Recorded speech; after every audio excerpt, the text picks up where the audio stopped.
자, 시조 4편이에요. 시조 4편 중에 3편만 얘기를 할게요. 시조의 원래 명칭은 시절가조예요. 시절가조. 어, 이 시대에 유행한 노래. 그러니까 원래 노래로 불려졌다는 얘기입니다. 그치? 그래서 이세춘이라는 사람이 있어. 이세춘이 누구였냐면 가객. 가객이 뭐예요? 가객은 가수죠. 가수. 가수 느낌이야, 지금. 노래 불렀던 사람이 시절가조라는 명칭을 처음 쓰기 시작했어요. 이 시절가조에서 이렇게 앞에랑 뒤에랑 본다면 뭐가 되는 거야? 시조가 되는 거죠. 근데 이 시조의 어떤 그 명칭 자체는 조선시대 때 지었지만 나타난 건 고려 말이에요. 고려 말에 처음 나타났어. 근데 이미 완성된 형태를 나타냈기 때문에 아마도 고려 중엽에 나타났을 것이라 추정합니다. 이해됐죠? 그래서 시조가 나타났을 때부터 융성한 시기는 고려, 고려 말부터 조선 시대까지 쭉 이어졌다. 물론 시조를 지금도 짓긴 합니다. 네, 유행한 게 이때다라고 보시면 되겠죠? 당연히 조선 시대에 창작된 시조들이 거의 대부분이에요. 고려 말에 회고가 이제 고려가 망한 것에 대한 안타까움, 늙음에 대한 노래 이런 것들 있었고요. 충효에 대한 노래, 충효, 늙음, 그치? 그다음에 회고라는 건 고려에 대한 회고죠. 그다음에 이제 좀 사랑, 그다음에 조선 후기로 넘어갈수록 다양한 형태의 주제가 나왔다. 다양한 어떤 내용의 주제가 나왔다. 이렇게 보시면 되겠고요. 시대 흐름에 맞춰 향유층이 확대됐다라고 했는데 향유라는 건 이 시조를 즐기는 계층이 확대가 됐다는 얘기입니다. 무슨 얘기냐면 원래 양반 계층에서 주로 시조를 향유했다면 평민 계층에까지 나중에 확대가 돼요. 조선 중엽 이후에 평민 계층들도 이 시조를 즐기기 시작했다라고 보면 되겠지? 이 시조의 형식과 내용이 달라지는 특징이 있잖아. 여기 보시면 어때? 일정한 특징이 딱 있어. 틀이 잡혀 있어. 이렇게 틀이 잡혀 있죠. 근데 이 뒤에를 보면요. 요거는 틀이 안 잡혀 있어. 안 잡혀 있다기보다는 틀에서 벗어났어. 뭐냐면은, 자, 보세요. 수양산 바라보며 이제를 하나노라. 줄여 죽을 찐들 채미도 하나는 건가? 비록의 푸세껏 거신들 뉘따에 났다니 이렇게 돼 있어. 덩어리가 하나, 둘, 셋, 넷이에요. 나머지 것들도 전부 다 하나, 둘, 셋, 넷. 이게 사음보로 이루어졌단 말이야. 근데 여기 나오는 라의 시조 같은 경우는 창내고자, 이내 가슴에 창내고자 네 덩어리인데 중장에 고모장지, 세살장지, 들장지, 열장지 끊어지지 않고 더 길어졌죠. 암털 쪽이 수털 쪽이 배목걸새 크나큰 장도리로 뚝딱 박아 이내 가슴에 창내고자 덩어리로 따지면 하나, 둘, 셋, 넷, 다, 일곱, 여덟, 아홉, 열, 열하, 열둘, 12개란 말이야. 8개가 더 길어졌어. 그렇죠? 이런 것들을 이제 뭐라고 하냐면은 사설시조라고 하는 거예요. 사설시조. 그래서 일정한 틀에서 벗어난 시조의 형태라고 기억하면 되겠고, 이거는 평민계층일 가능성이 높죠. 왜냐하면 양반들은 여기 나온 것처럼 이 성사문은 양반입니다. 양반이에요. 사육신이죠. 계랑 같은 경우는 누구냐면은 이제 어, 기생이죠. 기생. 얘는 기생이고 얘는 양반이란 말이야. 양반. 그러니까 일정한 요 시조 틀 안에 내가 하고자 하는 얘기를 집어넣을 수가 있어. 양반들은. 기생들도 고관대작을 상대하는 이 기생들도 일정한 틀 안에 자기가 하고자 하는 얘기를 집어넣을 수가 있단 말이야. 근데 평민계층은 어때요? 하고자 하는 얘기가 많아. 근데 일정한 틀 안에 집어넣을 어떻게 보면 능력이 부족하다고 보면 될 것 같아요. 그렇다 보니까 하고 싶은 얘기는 많은데 이제 일정한 틀 안에 넣을 수 없어서 이 내용 자체가 길어진다라고 보면 될 것 같아요. 그렇죠? 이해됐죠? 그러니까 평시조에서 사설시로 넘어가는 이유가 이런 것이다라고 보면 되겠습니다. 자, 그러면 요 시조 네 편에서 첫 번째 성사문의 시조는 성사문의 시조. 성사문은요 사육신 중에 한 사람이에요. 사육신. 그냥 참고만 하세요. 사육신이에요. 사육신. 그러니까 단종 복위 운동을 펼치다가 들켜가지고 죽임을 당한 사람이라고 보시면 되겠어요. 자, 틀은 여기 나온 것처럼 수양산 바라보며 이제를 하나노라. 네 덩어리죠. 사음보예요. 사음보. 줄여 죽은 쯤들 아마 이렇게 끊어질 것 같아. 줄여 죽은 쯤들 채미도 하나인 건가. 비록의 푸세껏 푸세엣 것인들 리따의 비록의 푸세ett 것인들 이렇게 묶어야겠네. 리따의 난난 이렇게 봐야 되겠지. 어찌됐든 이렇게 네 덩어리씩 반복되고 있단 말이야. 그러니까 운율 형성 요소는 이렇게 음보율은 사음보다라고 보면 되겠고 수양산 세 글자 바라보며 이제를 하나노라 세 글자 네 글자죠. 세 글자 네 글자예요. 그리고 채미도 하나던가 이것도 세 글자 네 글자예요. 근데 여기 나머지 것들도 보통 이제 네 글자 네 글자가 많이 나오지만 이거는 세 글자 네 글자 3, 4조가 주로 나왔다라고 보면 되겠고 형태적 특징이고요. 자, 내용적인 거 한번 볼게요. 수양산 바라보며 수양산은 백이와 숙제 알죠? 백이 숙제 여기 밑에 나오는데 백이 숙제는 중국 애들이야. 주나라의 곡식은 먹지 않겠다라고 하며 고사리를 캐어 먹었는데 고사리는 주나라의 땅에 난 것이므로 화자는 고사리마저 먹지 않겠다는 굳은 절의를 보여준다. 이게 뭔 얘기냐면 이게 나오진 않나? 설명을 잠깐 할게요. 그러니까 예를 들어서 이런 거야. A라는 나라가 있어. A라는 나라가 있는데 요게 나라의 황제가 폭정을 저지른 거야. 폭정을 저질러. 근데 이 왕을 쫓아내야 될 거 아니야. 쫓아내야 되겠죠. 왕이 폭정을 저질렀는데 쫓아내야 되잖아. 그지? 네.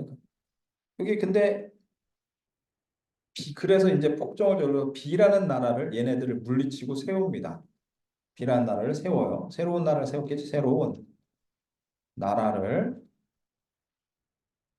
세운 거라고 보면 될 것 같아요.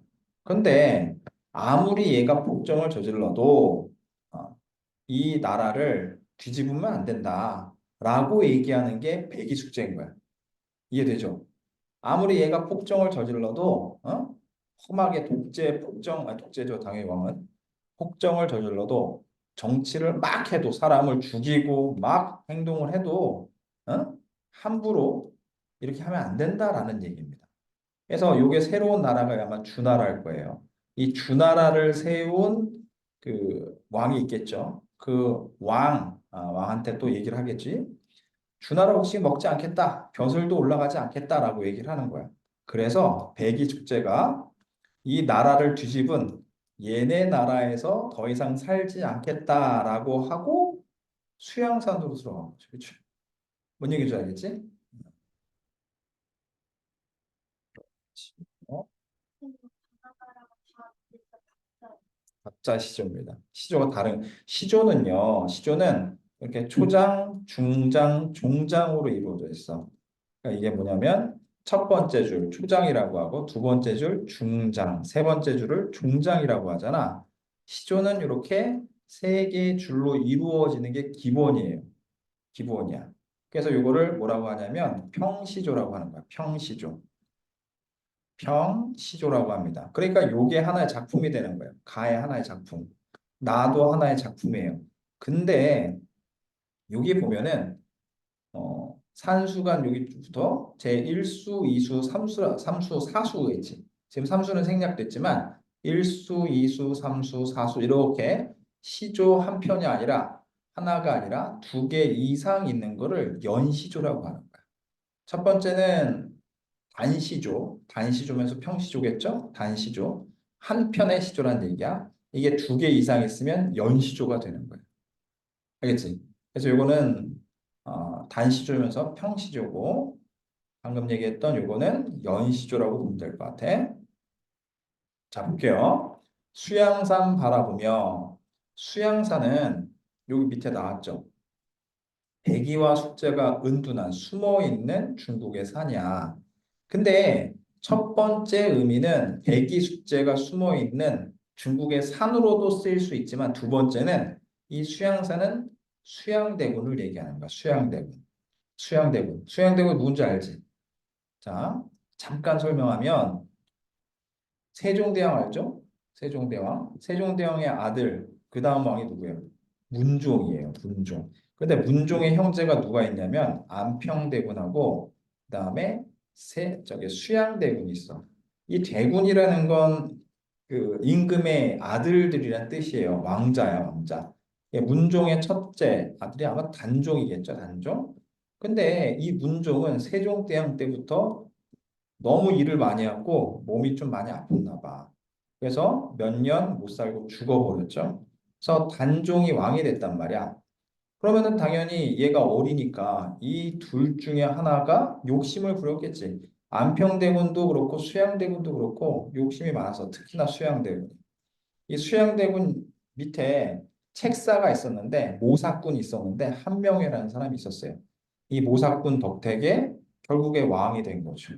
왕이 된 거야. 그 안에 있는 뭐 계유정난 같은 사건들 같은 경우까지 얘기는 안 하겠지만 이 수양대군이 결국에 왕이 됐어요. 그러니까 단종 다음에는 수양대군이 왕이 됐잖아. 그래서 세조라고 얘기합니다. 세조. 이제 세조가 오르고 나서 왕이 오르고 나서 단종 복위 운동을 펼친 사람들이 있는데 여기 나오는 누구야? 성삼문을 비롯해서 성삼문, 박팽년, 이제 이계, 유흥부, 하위지 이런 사람들이 있어. 이런 사람들이 나중에 들켜갖고 죽임을 당합니다. 그런 사람들을 우리가 사육신이라고 얘기를 하는 거지. 뭔 얘기인지 알겠지? 자, 봅니다. 지금 나라가 뒤집힌 상황을 얘기하는 거야. 수양산 바라보며 수양산은 아까 얘기했죠? 백이숙제라는 중국의 충성을 대표하는 사람들이 있어. 수양산 바라보며 이제를 백이숙제를 하나노라 줄여 죽을진들 여기다가 써주세요. 굶주려 죽을진들. 굶주려 죽을진들이라는 건 뭐냐면 굶주려 죽는다 하더라도 채미는 여기서 고사리죠. 고사리. 채미 고사리입니다. 채미도 하나 건가 이렇게 돼 있어. 고사리라도 먹을 것인가 이 뜻이에요. 자, 비록의 푸셋 것인들 푸세라는 건 풀이라 하더라도 비록의 풀이라 하더라도 그 뉘는 누구의 땅에 낳느냐 그 누구의 땅에 낳느냐 뭔 얘기냐면 백이 숙제가 역성혁명을 펼친 사람을 비판하면서 나는 주나라의 어떤 음식 먹지 않겠다 하면서 수양산으로 들어갔잖아. 그래서 고사리면 케어 먹다가 죽었단 말이야. 그런데 이 성산문은 그거보다 한술 더 뜨는 거야. 나는 수양산 들어가서 주나라 음식을 안 먹겠다고 하고 고사리 먹는 너네들도 비판할 거야. 나는 고사리도 안 먹을 거야. 이 얘기하는 거야. 이게 다시 말하면 수양대군 밑에서 아무런 음식도 먹지 않겠다 이렇게 얘기하는 거죠. 뭔 얘기인지 알겠니? 어. 자, 그래서 이 수양이라는 의미가 수양산의 백이숙제가 은거한 산의 이름도 되지만 이 수양산은 수양대군을 의미하기도 하는 거야. 수양대군을 얘기하는 거야. 수양대군이 아까 세조라고 얘기했죠. 그래서 여기 위에다가 잠깐 써주면은 수양산은 첫 번째 의미로 첫 번째 의미로 백이숙제가 은거하던 백이숙제 응거하던 산으로 볼 수가 있겠지. 두 번째는 수양대군을 얘기하는 거야. 수양산 바라보며 이제 백이 숙제를 한하노라. 한은 원망이나 한탄하노라. 원망 한탄하노라. 자, 줄여 죽을 찐들을 굶주려 죽는다 하더라도 채미도 하나 건가? 채미 고사리라도 뜯어 먹을 것인가? 그러니까 다시 말하면 고사리를 뜯어 먹어서야 되겠는가? 이 뜻이에요. 뭔 얘기인지 알겠지? 백이 숙제가 주나라 역성혁명으로 뭐 만든 나라니까 나는 너네 나라 음식 안 먹을 거야 하고 산에 들어가서 고사리 캐 먹었잖아. 그렇다 보니까 나는 너네 별로야. 원망 한탄하고 있어. 왜냐? 나는 고사리도 안 먹을 거야. 고사리도 뜯어먹지 않겠어. 이렇게 얘기하는 거죠. 오케이?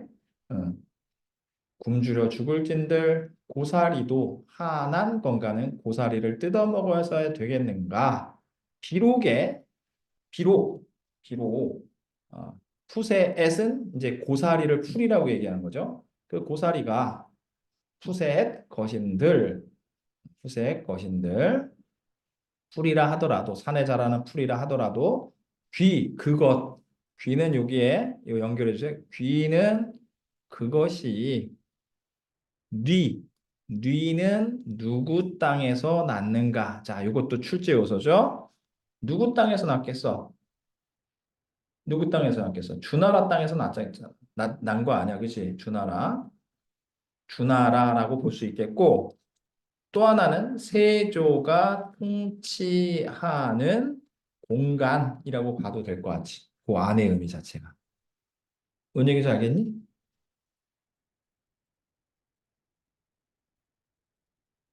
이제 그 누구의 땅에서 났냐? 세조가 통치하는 공간에서 났다 이거잖아. 그럼 그 뉘는 누굴 얘기하는 거야? 주나라 무왕하고요. 하나는 세조라고 보면 되겠죠. 주나라 무왕. 이렇게 써주자. 다시. 주나라 무왕 또는 세조라고 봐야 되겠죠. 구분할 수 있겠죠.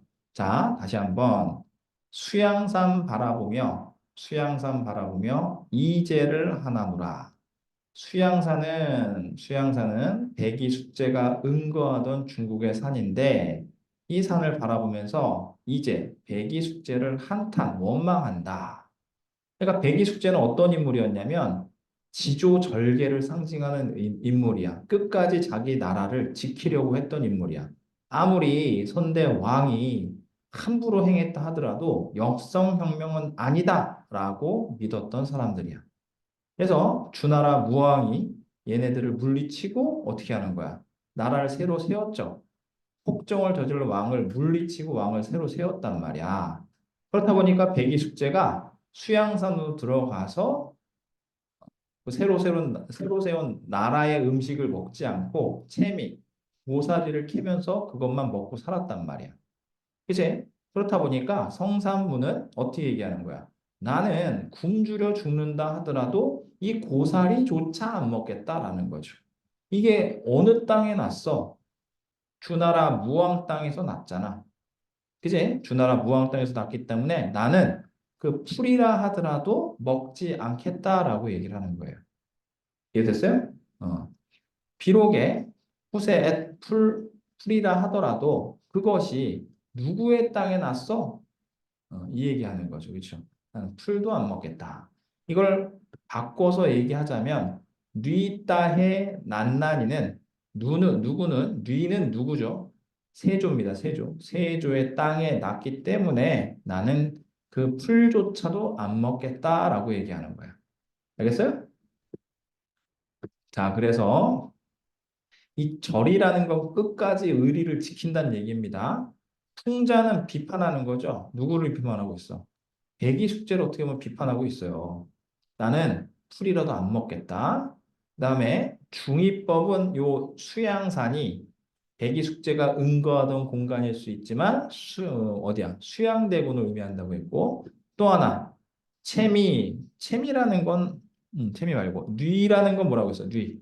뉘라는 건 누구는 주나라 무왕이 통치하던 공간 또는 수양대군이 있던 공간 이렇게 봐야 되겠죠, 그렇죠?